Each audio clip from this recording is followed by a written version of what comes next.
ඉතින් කොහොමද? අද අපිට විශේෂ වගේම සතුට හිතෙන දවසක්. ඉතින් අපේ 1000 සබ්ස්ක්‍රයිබර්ස්ලා කම්ප්ලීට් වුණානේ මදු වර්ල්ඩ් channel එකේ. ඉතින් අපේ වීඩියෝස් මුලින් ඉඳන්ම බලපු අපේ වීඩියෝස් වලට ලයික් කමෙන්ට් ෂෙයා කරපු යාළුවෝ හැමෝටම හදවතින්ම ස්තුතිවන්ත වෙනවා. ඉතින් අද අපි මේ සතුට සමරන්නත් එක්ක රසමරස රෙසිපි එකක් හදන්න යන්නේ. බලමුද හදන්නේ කොහොමද කියලා. ඉතින් චොකලට් වෑහෙන චොකලට් ගනාෂ් කේක් එකක් තමයි අද හදන්න යන්නේ.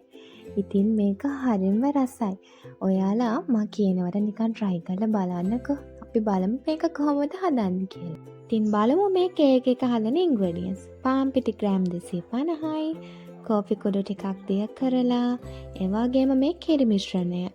ඒ වගේම කොකෝ පවුඩර් ග්‍රෑම් 50යි, බටර් හෝ මාගරින් ග්‍රෑම් 250ක්, ඒ වගේම සීනි ග්‍රෑම් 250ක්, බේකින් පවුඩර් තේ හැඳි 2යි, වැනිලා තේ හැන්දයි, බිත්තර 5. ඉතින් මම අර පෙන්නපු කිරි මිශ්‍රණය හදාගන්නේ ෆ්‍රෙෂ් මිල්ක් මිලිලීටර් 60කට කිරි පිටි මේස් හැඳි 2කුයි විනාගිරි තේ හැන්දකුයි එකතු කරලා. ඒක අපි ඉතින් හදාගෙන පැත්තකින් තියමුකෝ. ඊට පස්සේ අපි කේක් එක හදන්න තමයි යන්නේ. මුලින්ම අපි පාන් පිටි ටිකයි, ඒ වගේම කොකෝ පවුඩර් ටිකයි, බේකින් පවුඩර් තේ හැඳි 2කුයි ඔන්න ඔහොම පෙරේන එකට දාලා ওই විදිහට හලා ගන්න. ඊට පස්සේ අපි ඒ ටික පැත්තකින් තියලා බටර් ග්‍රෑම් 250 දිය කරගන්නයි යන්නේ. ඉතින් බටර් ටික කාමර උෂ්ණත්වයේ තියෙනවා නම් ওই ටික හොඳට දිය වුණාට පස්සේ අපි එකතු කරගන්නවා සීනි ග්‍රෑම් 250. ඉතින් මේ ටික හොඳට බීට් කරගන්න ඕන. මතක ඇතුව එක පැත්තට බීට් කරන්න. ඊට පස්සේ අපි බිත්තර 5න් බිත්තරේ කඩලා ඔය විදියට අපේ බැටර් එකට එකතු කරගන්නවා. දැන් පළම හරි නිසා අපි අර කලින් හදාගත්ත පිටි මිශ්‍රණය දැන් චුට්ට අපේ බැටර් එකට එකතු කරගන්නවා. ඉතින් රික්ස් එකකින් ඔය වගේ එක පැත්තටම කලවම් කරගන්න පිටි ටික ඔය විදියට හලා ගන්න. ඉතින් දැන් මික්ස්. ඔන්න ඔය වගේ මිශ්‍රණයක් තමයි ඉතින් ඔය ටික හරියට හැඳගා ගත්තට පස්සේ එන්නේ. ඊට පස්සේ අපි වැනිලා තේ හැන්දකොත් එකතු කරනවා. ඊට පස්සේ ආයෙමත් අපි හදාගත්ත කෝපි මිශ්‍රණය අපේ බැටර් එකට එකතු කරනවා. දැන් ඉතින් ආයි කලවම් කරගමු. අන්තිමටම අපි හදාගත්ත කිරි මිශ්‍රණයත් අපේ බැටර් එකට එකතු කරන්නයි තියෙන්නේ. පස්සේ ආයිමත් ඔය විදිහට කලවම් කරගමු. දැන් අපේ කේක් මිශ්‍රණය හරි.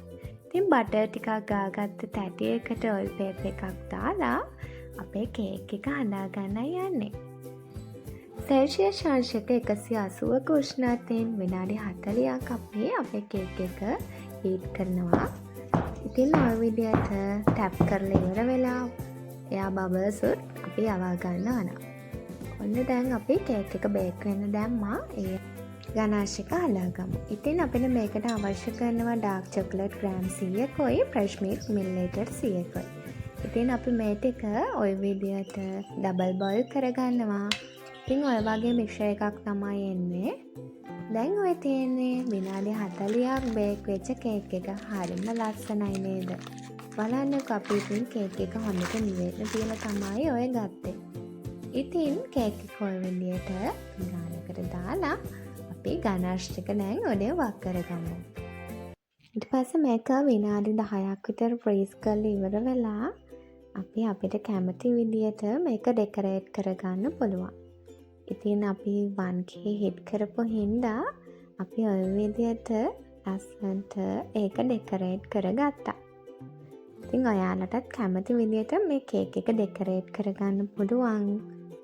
ඉතින් බලන්නකෝ මේ කේක් එක හරිම ලස්සනයි. ඉතින් අපි රස බලන්නත් ඕනනේ. ඉතින් අපි මේක කපලා බලමුකෝ.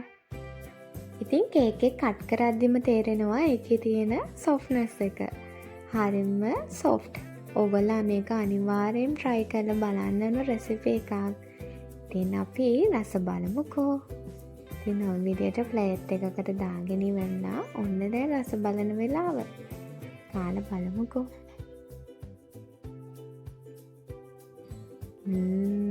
හරිම රසයි. ඉතින් ආයෙ රසවත් රෙසිපි එකකින් හම්බෙනකන් ගිහින් එන්නම්. බයි බයි.